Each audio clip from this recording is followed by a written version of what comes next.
अस्सलाम वालेकुम एवरीवन। हमारा आज का टॉपिक है रिलेटिव अबंडेंस ऑफ आइसोटोप्स, यानी कि कौन सा आइसोटोप जो है वो किसी भी मिक्सचर में सबसे ज़्यादा पाया जाता है। अगर इसकी डेफिनेशन की बात करें तो हमारे पास the occurrence of an isotope in the mixture of all the isotopes of that element. एक एलिमेंट है, उसके फॉर एग्जांपल 3 आइसोटोप्स हैं। वो तीनों आइसोटोप का जो मिक्सचर है, उन तीनों में जो सबसे ज़्यादा पाया जाता है वो हमारे पास जो है कहलाता है कि उसकी वो रिलेटिव अबंडेंस सबसे ज़्यादा है, या उसकी अकरेंस जो है सबसे ज़्यादा है।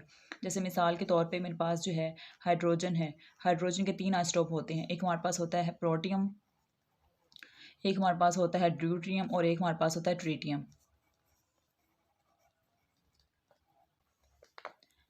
अगर हम प्रोटियम की बात करें, प्रोटियम जो वो सबसे ज़्यादा पाया जाता है, 99% है। ड्यूट्रियम जो वो 0.00125% पाया जाता है। इसी तरह से ट्रीटियम भी सबसे कम पाया जाता है। लेकिन इन तीनों का जो मिक्सचर है, इन तीनों के मिक्सचर में प्रोटियम जो है वो सबसे ज़्यादा पाया जाता है। ये आइसोटोप की अबंडेंस जो है वो इन तीनों वाले मिक्सचर में सबसे ज़्यादा है, इसलिए हम कहेंगे प्रोटियम जो है वो रिलेटिव अबंडेंस है आइसोटोप का। इसी तरह से और भी मिसालें हैं, जैसे कि कार्बन की अगर हम मिसाल ले लें, कार्बन जो है उसके जैसे दो आइसोटोप हैं, कार्बन 12 है और एक हमारे पास है कार्बन 13। अगर हम कार्बन 12 की बात करें तो कार्बन 12 जो है वो हमारे पास पाया जाता है, ऑलमोस्ट जो है वो 98% पाया जाता है। और कार्बन जो हमारे पास 13 है, कार्बन 13 की परसेंटेज है वो 1 पॉइंट जो है वो 107% ये पाया जाता है। कार्बन 12 उसकी अबंडेंस सबसे ज़्यादा है, लेकिन कार्बन जो हमारे पास है 13 उसकी अबंडेंस इसके मुकाबले में कम है। इसलिए हम कहेंगे ये जो है ये नेचुरली अकरिंग जो है रिलेटिव अबंडेंस इस कार्बन 12 की सबसे ज़्यादा है। तो यही पूरे मिक्सचर के अंदर, आइसोटोप के मिक्सचर के अंदर किसी एक आइसोटोप का जो है वो सबसे ज़्यादा अबंडेंस में पाया जाना, वही उसकी रिलेटिव अबंडेंस कहलाती है आइसोटोप की। रिलेटिव अबंडेंस जो आइसोटोप है जो सबसे ज़्यादा पाया जाता है, उसको हम लोग फाइंड कैसे कर सके, हमें कैसे पता चलेगा कि ये प्रोटियम सबसे ज़्यादा पाया जाता है या कार्बन 12 जो है उसकी अबंडेंस, उसकी परसेंटेज सबसे ज़्यादा है। इसके लिए हम यूज़ करते हैं मैस स्पेक्ट्रोमीटर का। मैस स्पेक्ट्रोमीटर जो है ये एक ऐसी डिवाइस है जो कि रिलेटिव अबंडेंस को,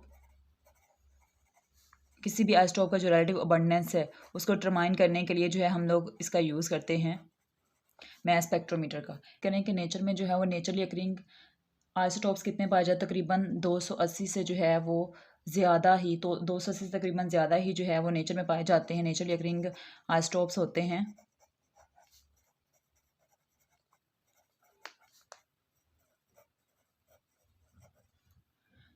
इनमें से जो है 240 जो हैं, 280 में से जो हमारे पास 240 हैं, 240 वो आइसोटोप्स जो नेचुरल आइसोटोप्स हैं ये हमारे पास होते हैं स्टेबल,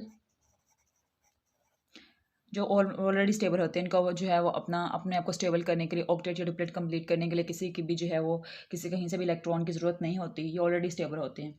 लेकिन 240 में से, इस 240 में से जो 154 हमारे पास होते हैं, वो उनका जो है वो अटोमिक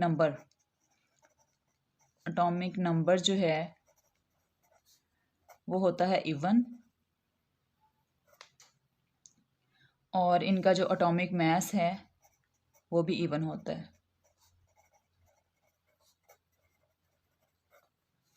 280 जो है वो नेचुरली अकरिंग आइसोटोप्स होते हैं। 280 में से 240 जो हैं वो स्टेबल हैं, और जो 240 जो स्टेबल हैं, उन 240 में से 154 जो हैं उनका अटोमिक नंबर भी इवन होता है, और उनका जो अटोमिक मास है वो भी इवन होता है।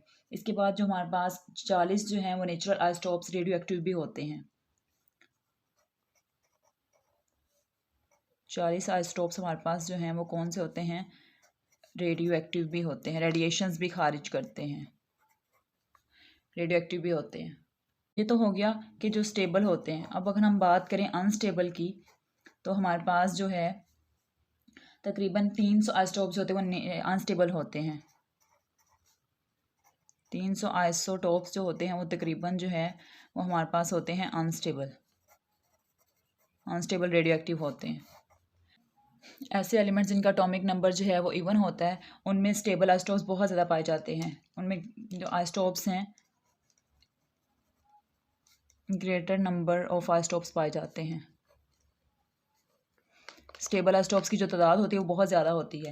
लेकिन अगर हम बात करें एलिमेंट्स की जिनका जो है वो ऑड नंबर एटॉमिक नंबर होता है, उनमें जो है वो सिर्फ 2 ही जो है वो स्टेबल आइसोटोप्स पाए जाते हैं। दोबारा देख लें, जिनका ऐसे एलिमेंट्स जिनका एटॉमिक नंबर इवन होगा उसमें जो है वो ज़्यादातर आइसोटोप ज़्यादा दाम में पाए जाते हैं, लेकिन जिनका ऑड होता है उनमें जो है सिर्फ 2 ही जो है वो स्टेबल आइसोटोप्स पाए जाते हैं। लेकिन जिनके जो है वो आइसोटोप्स मल्टीपल ऑफ 4 होते हैं, ऐसे एलिमेंट्स जिनका जो हमारे पास जो है वो एटॉमिक मास 4 का मल्टीपल होता है, जिनका एटॉमिक नंबर 50% होता है, वो जो है तकरीबन ज़मीन का जो है 50% का जो क्रस्ट है वो बनाते हैं। तो ये था रिलेटिव अबंडेंस, आइसोटोप के रिलेटिव अबंडेंस के बारे में। यहाँ एक टेबल दिखाया गया जिसमें जो है वो एलिमेंट्स बताए गए और कुछ आइसोटोप्स और उनके अबंडेंस के बारे में बताया गया कि कौन सा अबंडेंस। जैसे अगर हम हाइड्रोजन की बात करें, हाइड्रोजन का प्रोटियम जो है वो सबसे ज़्यादा उसके अबंडेंस पाई जाती है। कार्बन के अबंडेंस, कार्बन में कार्बन 12 की अबंडेंस सबसे ज़्यादा है। सेम नाइट्रोजन के 2 आइसोटोप्स हैं और में नाइट्रोजन 14 की अबंडेंस सबसे ज़्यादा है। और अगर हम बात करें सल्फ़र के जो हैं 4 आइसोटोप्स हैं, उनकी जो है वो अबंडेंस, इसमें सल्फ़र जो 32 है उसकी अबंडेंस सबसे ज़्यादा है। क्लोरीन की अगर हम बात करें, क्लोरीन में 35 और 37 है, तो इसमें 35 वाला उसकी सबसे ज़्यादा है। ब्रोमीन के 2 आइसोटोप्स हैं, 81 और 79 जो है उसकी सबसे ज़्यादा है, दूसरे के मुकाबले में जो है वो ज़्यादा है। इस तरह से जिसकी अबंडेंस सबसे ज़्यादा होगी, जिसकी जो है अबंडेंस की परसेंटेज सबसे ज़्यादा, हम कहेंगे कि वही मिक्सचर में जो है उसकी रिलेटिव अबंडेंस ज़्यादा है।